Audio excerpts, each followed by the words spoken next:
Donc la dernière conférence pour cette première journée va être donnée par Héloïse Boisseau, qui est doctorante à Aix-Marseille Université, au sein du centre Gilles Gaston Granger.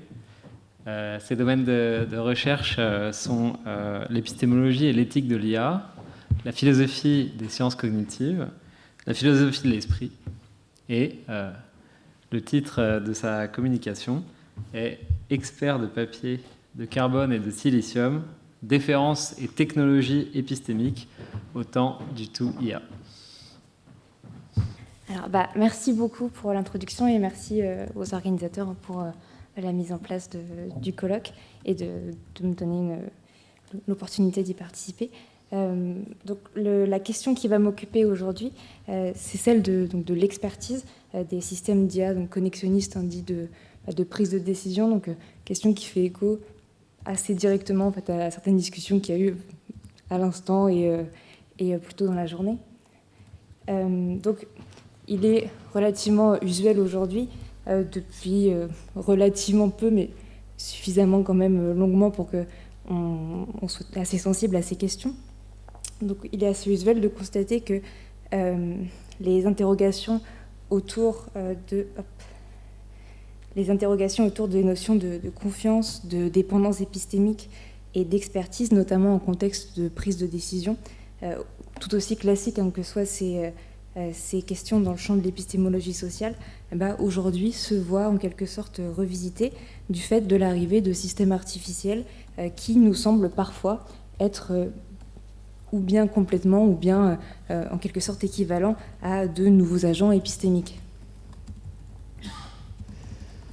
Donc là où on était habitué précédemment à une dépendance épistémique qui allait donc du profane envers l'expert, de même que de l'expert envers d'autres experts, et tous ces agents épistémiques étant bien évidemment humains, nous nous trouvons à présent dans une situation où un nombre croissant de nos actions, donc jusqu'alors hautement spécialisées, tombent sous le joug d'une dépendance épistémique non plus uniquement à l'égard des experts humains, mais également à l'égard de ces nouveaux systèmes, à l'efficacité et à la précision qui est souvent équivalente ou supérieure à celle des experts humains. Donc, un problème épistémologique qui se pose dès lors à nous, c'est celui de déterminer comment appréhender cette dépendance épistémique de l'humain envers la machine, envers le système artificiel.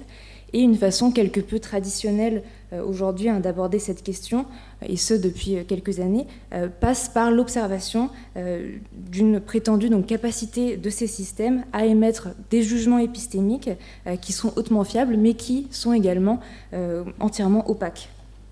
Et donc c'est cette notion de jugement épistémique opaque qui va, dans ce qui suit, me servir de fil conducteur pour interroger la caractérisation des systèmes d'IA actuels comme des agents épistémiques. Donc je défendrai, en ce qui me concerne, la thèse que cette caractérisation n'est pas appropriée et qu'elle est en fait plus utile, plus égarante qu'utile pour penser notre relation de dépendance épistémique envers ces systèmes. Donc, dans un premier temps, et afin de réfléchir à ces questions, je propose et j'aimerais en fait partir d'un article de Stéphane Chauvier qui a été publié en 2023 dans la revue de Métaphysique et de Morale, article qui s'intitule « IA, le test de la déférence ». Donc l'article de Chauvier, je le prends comme plateforme pour ma réflexion, parce que c'est un des rares en fait, sur le sujet qui est écrit en français, et il a l'avantage d'être, qui plus est, d'une grande clarté et de théoriser, de défendre de manière édifiante certaines thèses qui sont fréquemment avancées aujourd'hui sur la scène internationale et de manière parfois plus diffuse, moins précise, moins claire. Donc comment caractériser le statut épistémique des systèmes d'IA dit donc de prise de décision? Chauvier, dans son article, propose pour ce faire de distinguer deux types de dépendance épistémique. Il y aurait donc la déférence commutable d'un côté, ou ce qu'il appelle aussi la délégance, et il y aurait de l'autre côté la déférence pleine ou déférence stricto sensu. Donc en ce qui concerne tout d'abord la première, Chauvier explique qu'il y a une déférence donc commutable ou d'élégance quand il y a action de déléguer à autrui ou à une machine une tâche épistémique qu'on pourrait, donc si on s'en donnait les moyens, éventuellement donc, réaliser soi-même. Donc par exemple, je peux calculer une somme de tête moi-même, mais je peux également vous demander de le faire à ma place, ou je peux obtenir le résultat en fait, et réaliser cette action par le biais en utilisant une calculatrice. Donc dans cette situation, dans ce petit scénario, vous-même et la calculatrice êtes des délégués épistémiques pour l'action consistant à calculer une somme. Donc une chose importante à relever, c'est que la délégance n'est possible que là où il y a transparence de la chaîne opérative qui est suivie pour passer d'un point A à un point B, donc pour passer d'un état initial au point d'arrivée. Donc pour qu'une procédure soit délégable, la méthode suivie pour arriver au résultat doit être décomposable, exposable et en outre, en principe, compréhensible de toutes et tous. Et je dis en principe parce que dans les faits, bien sûr, c'est pas toujours évident qu'une procédure opérationnelle, opérative, soit comprise par un non-spécialiste. Le fait est simplement qu'elle doit pouvoir l'être. Donc l'expertise du mathématicien, selon Chauvier, relève typiquement de la complexité des procédures que celui-ci est capable d'effectuer. Et cette complexité, elle peut rendre donc, de facto la tâche impossible à réaliser par un individu qui n'est pas initié aux mathématiques, mais les actions épistémiques du mathématicien n'en demeurent pas moins transparentes, dans la mesure où les règles à suivre pour comprendre et éventuellement reproduire son travail sont apparentes, ou du moins elles pourraient l'être. Et donc Chauvier parle dans ce cas d'une forme d'opacité simplement psychologique des procédures du mathématicien pour le profane.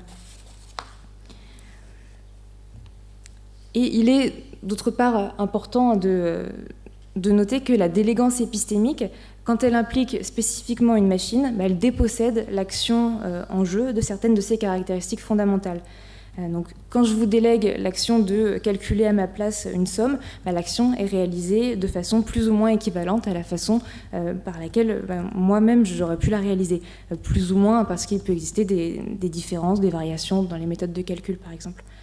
Mais en contraste, dans le cas où je délègue une action à une machine, j'accepte du même coup que l'action en question ne soit pas pleinement réalisée. J'accepte que la machine ne calcule pas, que ce ne soit pas là son action.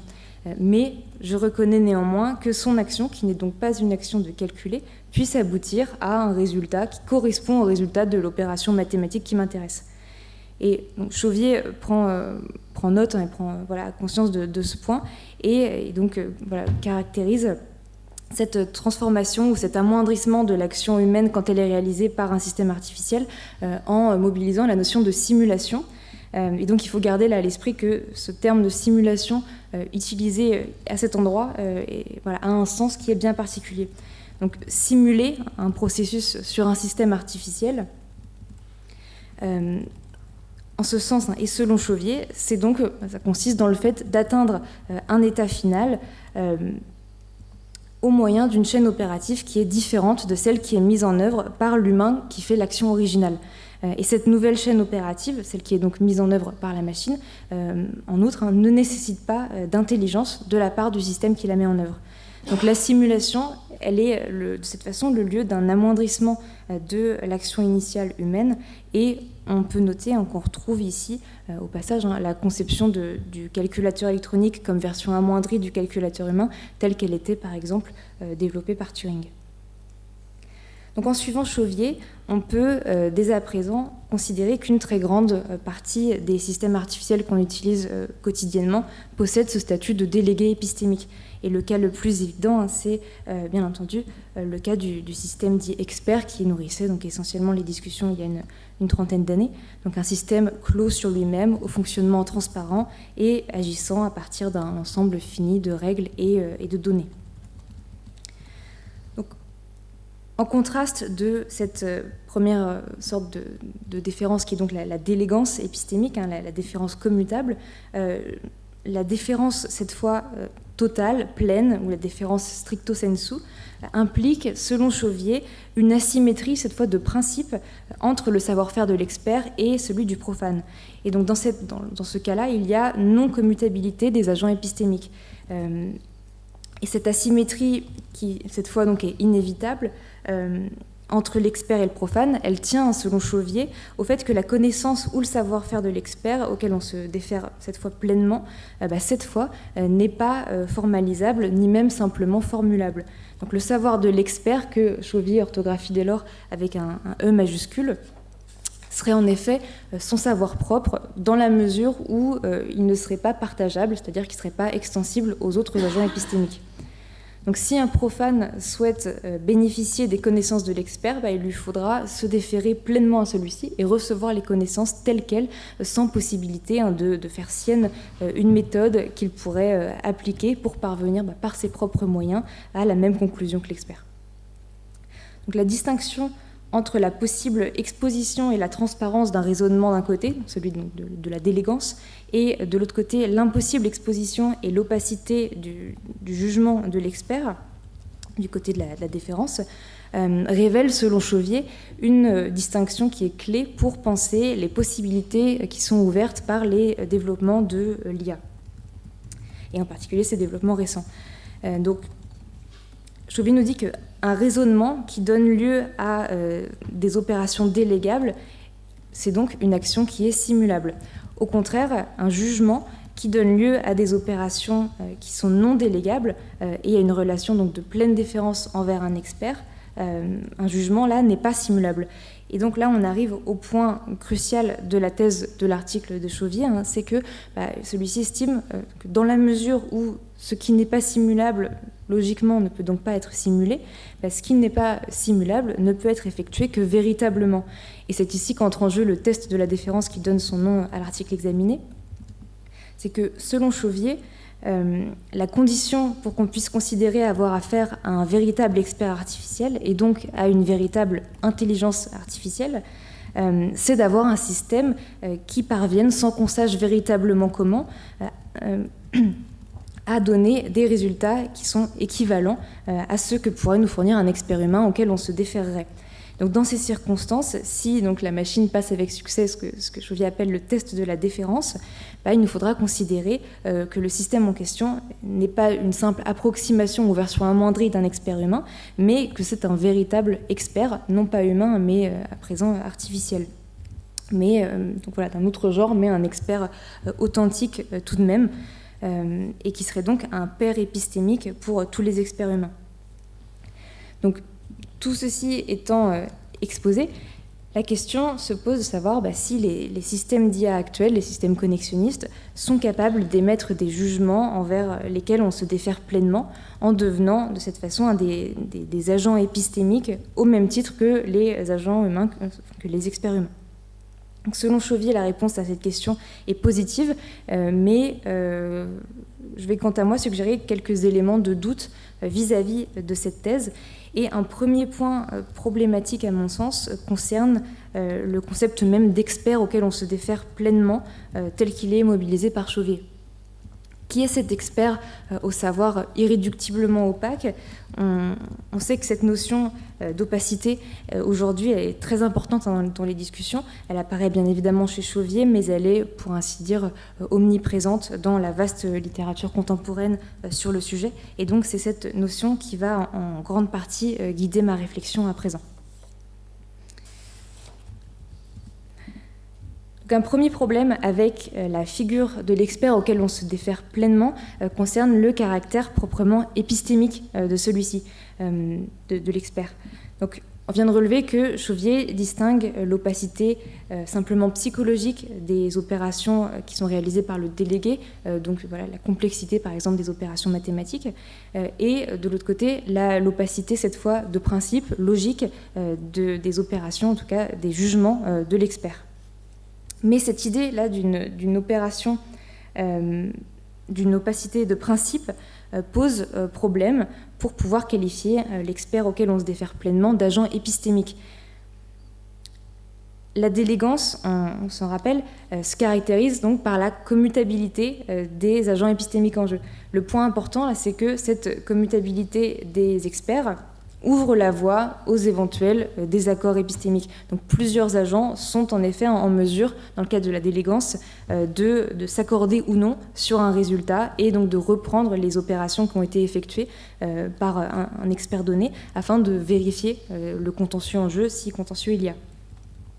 Donc la condition des experts qualifiés de délégués épistémiques, elle est de fait telle qu'elle autorise, ou en tout cas elle laisse une place à l'erreur et à sa correction. Et Chauvier d'ailleurs reconnaît cet aspect de la délégance, parce qu'il mentionne en passant dans son article l'existence de vérificateurs qui présentent comme des individus dont le rôle épistémique consiste dans le fait de certifier l'expertise du délégué épistémique. Donc on réalise l'importance accordée à la communauté d'experts sur laquelle des gens comme Putnam ou Hardwig ont beaucoup insisté. Pour l'importance de cette communauté d'experts pour la désignation même d'un délégué épistémique comme tel. Le délégué épistémique, ce n'est pas un individu qui est isolé, mais au contraire, c'est un individu qui est profondément intégré à un groupe au sein duquel il trouve sa légitimité et où sa production peut être évaluée. Et en contraste, il apparaît bien plus délicat de parler de communauté d'experts en ce qui concerne ou même de communauté épistémique dans le contexte d'une pleine déférence à un supposé expert avec cette fois un E majuscule. Donc, rappelons que la raison de cette pleine déférence envers l'expert découle directement de l'opacité donc logique des procédures et méthodes épistémiques mises en œuvre par celui-ci pour émettre ses jugements. L'expert semble en effet être expert précisément dans la mesure où il apparaît être le seul ou éventuellement un des seuls détenteurs d'un savoir particulier. Or, cette primauté épistémique accordée à l'expert, elle semble impliquer que celui-ci finalement ne serait peut-être pas inscrit au sein d'une communauté d'individus qui seraient ses pairs et qui pourraient évaluer et éventuellement reprendre et corriger ses jugements. Et c'est particulièrement, ce point est particulièrement frappant quand on considère le premier exemple de pleine déférence épistémique qui est évoqué par Chauvier dans son article, à savoir celui de la déférence envers le pape, ou plutôt, comme il l'écrit, la déférence envers l'infaillibilité du pape. Donc comment comprendre en effet cette notion d'infaillibilité et surtout comment est-ce que cette notion s'articule dans un contexte qu'on souhaite épistémique? Est-ce que cette notion peut y avoir sa place? En réalité, il n'est pas question de considérer le pape comme épistémiquement infaillible, parce qu'une telle infaillibilité ne pourrait se comprendre que sur fond de faillibilité. Et cette faillibilité ne pourrait elle-même être évaluée que dans un contexte qui laisserait de la place à l'accord et au désaccord. Mais si l'infaillibilité est une infaillibilité de principe, c'est alors que le pape ne s'inscrit pas dans une communauté épistémique d'experts auprès desquels il est attendu qu'il se justifie dans ses jugements, et au sein de laquelle une place serait laissée donc à la discussion, à la vérification, l'établissement de preuves, l'exposition de raisons. Donc Chauvier nous parle d'une opacité de principe de la méthode adoptée par les experts, de même que d'une informulabilité des étapes suivies pour arriver à leur conclusion. Mais cette opacité dans les jugements du pape découle-t-elle véritablement d'une méthode ou de raisons elles-mêmes mystérieusement informulables? On peut au contraire suggérer que cette informulabilité est plutôt le signe d'une absence tout court de raison ou de justification. Et on comprend qu'il y a là une première source pour la gêne ressentie lors de la mention par Chauvier d'une compétence épistémique ou d'une capacité de découverte et de justification de la figure de l'expert. C'est qu'appliqué au contexte de la déférence envers l'infaillibilité pontificale, ces deux idées semblent tout bonnement incongrues. Donc, quelles conséquences ces premières remarques amènent-elles en ce qui concerne le test de la déférence, si nous comprenons désormais celui-ci comme un moyen d'identification de machines qui seraient non plus des délégués, mais des expertes au même sens que le pape est un expert? Si la figure de l'expert se voit modelée sur celle du pape, alors celle-ci n'est aucunement épistémique. Et donc le test de la déférence ne peut pas nous permettre d'identifier d'authentiques machines noétiques, pour reprendre une expression de Chauvier. Donc la déférence envers le pape étant dogmatique, on pourrait bien sûr imaginer ou trouver des machines auxquelles on se défère. En ce sens, on pourrait imaginer accorder une confiance sans borne aux productions d'une machine particulière et que cette confiance soit simplement décidée a priori, soit avant même que l'on sache ce que la machine est censée faire, par exemple, ou si elle a été correctement programmée, etc. Donc peu importe ce que produit la machine, peu importe comment elle arrive à cette production, le fait serait que nous nous y déférerions pleinement sans jamais interroger ses sorties, de quelque manière que ce soit. Et donc une telle déférence, bien entendu, n'aurait rien d'une déférence épistémique. Donc on peut considérer qu'un expert, au sens de Chauvier, avec un E majuscule, un expert auquel on se défère pleinement, qui n'est pas intégré à une communauté épistémique et qui n'a donc pas à justifier ses jugements, n'est pas un véritable agent épistémique et n'est en fin de compte pas un expert du tout. Donc ce premier jugement se base toutefois sur un cas qui est sans doute particulier, et Chauvier lui-même prend note, il dit bien que c'est un cas mystique, en tout cas d'expertise mystique. Et donc il y a deux autres cas dans son article de déférence totale qui sont mentionnés, qui sont pertinents parce que ce sont des cas en fait qu'on retrouve extrêmement fréquemment dans la littérature pour illustrer l'opacité en tout cas des experts humains en comparaison avec les experts supposés artificiels. Donc ce sont le cas de l'expert en œuvre d'art et de l'expert médical. Donc comment comprendre donc la comparaison entre cette forme d'opacité familière dans les jugements des experts humains et l'opacité des systèmes artificiels connexionnistes? Tout d'abord, comment expliquer donc, l'incapacité putative de l'expert médical, par exemple, quand il s'agit de justifier ou d'expliciter ses jugements ou ses décisions? Et ensuite, est-ce que l'explication de ce phénomène peut nous aider à appréhender l'opacité des résultats qui sont produits par des systèmes d'IA? Donc, dans un premier temps, on peut noter que l'opacité dans le jugement de l'expert auquel on se défère et la difficulté de celui-ci à mettre des mots sur la chaîne opérative qu'il a suivie pour émettre son jugement, cette difficulté est généralement liée à la forte dimension instinctive de son processus de pensée. Et on peut relever d'autre part que cette capacité de l'expert à émettre des jugements de manière instinctive, elle n'a toutefois un rien d'inné, mais elle est le résultat d'un long processus d'entraînement et d'accoutumance quant à la façon de procéder, la façon d'appréhender un certain objet d'étude, quant à la façon de l'observer, de le juger, etc. Et il y a ici une idée aristotélicienne qui peut nous être utile pour expliquer la difficulté à laquelle l'expert fait face quand il s'agit de justifier son jugement, c'est la notion de phronésis. Et donc parfois traduite par prudence ou sagesse pratique. La notion de phronésis nous permet d'insister donc sur le fait que l'art du bon jugement ne repose pas uniquement sur l'application scrupuleuse d'un certain nombre de règles ou d'une méthode ou d'une chaîne opérative précise. Et donc l'expert est ainsi celui qui développe un sens des règles, pour reprendre ici une formulation qu'on peut trouver dans les leçons et conversations de Wittgenstein. L'expert est celui qui développe un sens des règles sans pour autant donc se limiter à une application scrupuleuse de celles-ci. Au contraire, le bon jugement repose parfois sur un fondement qu'on pourrait considérer comme étant expérientiel, qui soit donc lié à une forme de familiarité ou d'habitude face à un sujet donné. Donc Zoltan Majdik et William Keith, dans un article de 2011, caractérisent ainsi la phronésis aristotélicienne comme une capacité non pas à déduire la bonne chose à faire, qui était donc en fait l'idée à la base du projet du système expert, donc non pas à déduire la bonne chose à faire, mais à voir quelle est cette bonne chose à faire. Et donc on pourrait expliquer l'opacité du jugement de l'expert humain en mobilisant cette notion de phronésis. Est-ce que, à présent, cette notion peut nous aider de la même manière à appréhender les sorties d'un système d'IA connexionniste? Le modèle de la machine connexionniste qui acquiert ses connaissances, qui élabore ses jugements à partir de son expérience, mène effectivement un certain chercheur à dire que les systèmes de prise de décision à base de réseaux de neurones artificiels profonds développeraient en quelque sorte une forme de de phronésis aristotélicienne qui serait similaire à celle qu'on trouve chez les experts humains. Et donc là, j'ai un exemple chez Ian Ground dans un article très récent en 2024. Alors, toutefois, on peut avoir de grands doutes quant au fait que cette comparaison soit valable et que la notion de phronésis, en ce qui concerne la capacité d'un agent à émettre des jugements, puisse finalement être appliquée à des systèmes d'IA.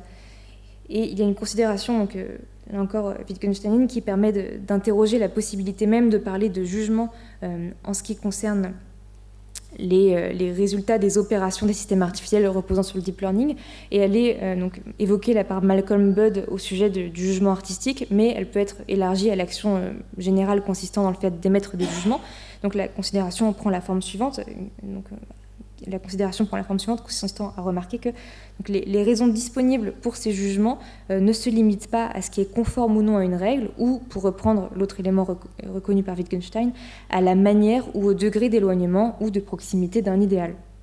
Donc juger, et en réalité Chauvier lui-même le note, c'est une activité qui va au-delà de la simple conformité ou de la simple application scrupuleuse d'une chaîne opérative de règles clairement circonscrites. Mais il faut également noter que juger ne consiste pas non plus simplement à comparer un nouvel élément à un élément standard afin d'évaluer la proximité de l'un par rapport à l'autre et donc de décider de la nature de l'un sur la base de sa ressemblance avec l'autre. En d'autres termes, juger n'implique pas en tout cas simplement de corréler. Or, n'est-ce pas là précisément ce que se contentent de faire les systèmes artificiels dits de prise de décision ? Il n'est pas question pour ces systèmes d'exercer une compétence pratique, d'appréhender un objet d'étude avec une forme de sagesse qui découlerait de la familiarité qu'ils auraient acquise au fil du temps avec l'objet d'étude en question. Au contraire, leur action à ces systèmes artificiels consiste simplement dans l'évaluation de la proximité ou l'éloignement d'un nouvel item par rapport aux items de leur corpus d'entraînement et passe pour ce faire par l'extraction donc, d'éléments partagés par les données du corpus pour ensuite évaluer leur présence ou absence au sein de ces nouvelles données. Donc le supposé expert artificiel ne se faisant aucunement un juge, mais simplement donc, un corrélateur ou un statisticien mécanique. De cette façon, s'il y a une forme d'opacité en jeu dans les opérations d'un système d'IA, cette opacité n'est aucunement analogue à l'opacité du jugement de l'expert, parce qu'un expert humain n'est pas un simple corrélateur ou statisticien. Juger, encore une fois, ce n'est pas simplement corréler. Et en outre, l'idée d'une phronésis à l'œuvre dans les jugements de l'expert permet au contraire de rebondir donc, sur la première critique, l'a évoquée plus tôt, au sujet de l'idée d'une opacité logique ou d'une opacité de principe des jugements de l'expert. C'est-à-dire que, contrairement à ce qu'avance Chauvier dans son article, on peut soutenir que l'opacité en jeu dans les jugements d'un expert, en réalité, elle est toujours simplement pratique. Bien qu'on ait parfois affaire à des domaines d'expertise pour lesquels l'opacité des chaînes opératives est peut-être plus profonde que l'opacité simplement psychologique en jeu dans un cas d'élégance épistémique, pour reprendre la terminologie de Chauvier, du fait que dans certains domaines, l'opacité en fait, pratique est liée à une forme d'habitude vis-à-vis d'un objet plutôt qu'à l'application rigide d'un raisonnement. Il n'en reste pas moins que cette forme d'opacité pratique n'est pas fondamentalement différente de la forme d'opacité psychologique qu'on retrouve dans les simples raisonnements des délégués épistémiques. L'opacité, en tout cas, n'est pas une opacité logique. Donc, enfin, pour évoquer une dernière objection quant à cette idée d'analogie entre l'opacité des jugements des experts humains et l'opacité de la chaîne opérative des systèmes d'IA. Ce faisant, pour proposer un dernier argument contre l'idée donc, que les machines puissent être considérées comme des expertes et plus fondamentalement comme des agents épistémiques, l'analogie entre l'opacité des opérations de l'expert humain et celle des opérations du système d'IA connexionniste, elle est en effet également insatisfaisante pour la raison suivante, à savoir que l'opacité en contexte humain n'est toujours que partielle et contingente quand elle est au contraire entière et nécessaire en ce qui concerne les systèmes artificiels. Nous avons relevé que la pratique d'un expert peut parfois ne pas être décrite et exposée en mobilisant des règles explicites, et bien que le jugement de l'expert puisse dans certains cas donc nous paraître artistique ou flou, ça doit néanmoins pas nous mener à conclure que l'expert se situe en dehors du champ normatif des raisons. Et donc s'il est tout à fait concevable qu'un expert puisse ne pas savoir en une occasion particulière comment justifier son jugement, ou qu'il ne puisse pas en une occasion particulière expliquer son action, c'est en revanche pas concevable qu'il ne le puisse jamais. Or, un problème avec l'idée de jugement artificiel et d'expertise artificielle, c'est qu'on nous demande, en contraste, d'accepter l'inintelligibilité de principe d'une décision de la part d'un prétendu expert. Mais en réalité, la faculté de jugement propre à l'expert va de pair avec la possibilité logique pour l'agent effectuant le jugement d'appuyer celui-ci à l'aide de raisons. Donc un individu qui se contenterait en effet simplement de décréter que telle tâche sur la radio est une tumeur, que tel tableau est un authentique Caravage, ou encore que telle production artistique est un chef-d'œuvre, sans jamais donner de raison, n'aurait rien d'un expert. Donc ne serait pas considéré comme un expert celui ou celle qui professerait des jugements systématiquement identiques à ceux d'un véritable expert, mais qui, contrairement à ce dernier, n'aurait jamais la moindre explication ou justification à donner à leur appui, ou ne serait pas considéré comme un expert, celui qui donnerait des jugements toujours équivalents à ceux d'un expert, mais en fait qui ne connaîtrait rien sur la discipline au sujet de laquelle il émet ses jugements. Et donc, comme le suggère Wittgenstein à propos de l'art, quand il remarque qu'on ne dit pas d'un chien qu'il est musical parce que quand on met de la musique, il remue la queue. Et Wittgenstein dit que d'autres choses doivent être présentes. Et ces autres choses qu'il mentionne comprennent bien entendu une compréhension plus générale de l'objet d'étude en question, de ses normes, de sa pratique, du contexte culturel et intellectuel dans lequel il s'inscrit. Donc ce genre d'argument est en fait bien sûr très précisément mobilisé dans le contexte de la réflexion en IA, au moins depuis les célèbres articles de Searle en 80 puis en 90. Donc on dira que la personne qui émet des jugements corrects en passant par un moyen du type chambre chinoise ne pourra pas être considérée comme une experte quant au sujet sur lequel elle s'exprime pourtant, et en donnant qui plus est des réponses correctes. Donc une machine ne pourrait en ce sens pas être considérée comme une experte sur quelque sujet que ce soit, dans la mesure où elle n'est en réalité pas capable de comprendre quoi que ce soit. Donc si l'utilisation d'une machine peut être une méthode fiable d'acquisition de connaissances pour un individu, c'est pas ça qui est en jeu ici. Ce qu'il faut noter simplement, c'est que c'est ce dernier, c'est l'individu qui utilise la machine, qui pourra être qualifié d'expert du fait que c'est lui et non la machine qui comprend possiblement les résultats obtenus par le biais de la machine. Donc l'expertise apparaît ainsi ne pas se réduire à la simple capacité à obtenir un résultat correct, mais également au fait d'être arrivé à ce résultat de manière intelligente, c'est-à-dire en ayant une certaine connaissance et une certaine compréhension du sujet abordé et de la tâche à réaliser, et de son inscription dans un cadre plus vaste. Donc l'ajout de ce critère-là de compréhension nous mène ainsi à adopter ce que le philosophe Jamie Carlin Watson appelle un facteur de facilité épistémique de l'expertise. C'est un facteur qui présente comme une capacité de l'expert à comprendre donc une proportion substantielle des termes, propositions et arguments dans un domaine, et à démontrer cette compréhension dans l'exercice de ses activités épistémiques. Enfin, ces dernières remarques vont de pair avec l'objection importante suivante, et désormais presque classique en IA, à savoir qu'on n'accorde pas à quelqu'un le statut d'expert lorsque ses erreurs sont incompréhensibles. Une erreur, en effet, et comme le rappelle Gilbert Ryle dans un passage important de son Concept of Mind, une erreur, c'est l'exercice de compétences. Or, si les erreurs d'un expert putatif sont telles que, quand il les commet, les compétences d'arrière-plan semblent tout simplement anéanties, et ben nous avons alors de très bonnes raisons de refuser de considérer qu'il s'agit bel et bien d'un expert. Que dirait-on, par exemple, d'un expert qui, par moment, rarement, mais de temps en temps, émettrait des diagnostics complètement loufoques? Que dirait-on d'un zoologiste qui classerait par exemple des photos de personnes à la peau noire dans la catégorie des gorilles?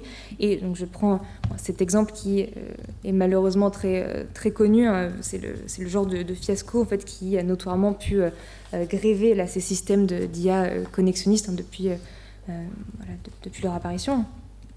Donc, est-ce qu'un zoologiste qui agirait de la sorte pourrait être considéré comme un véritable expert dans son domaine?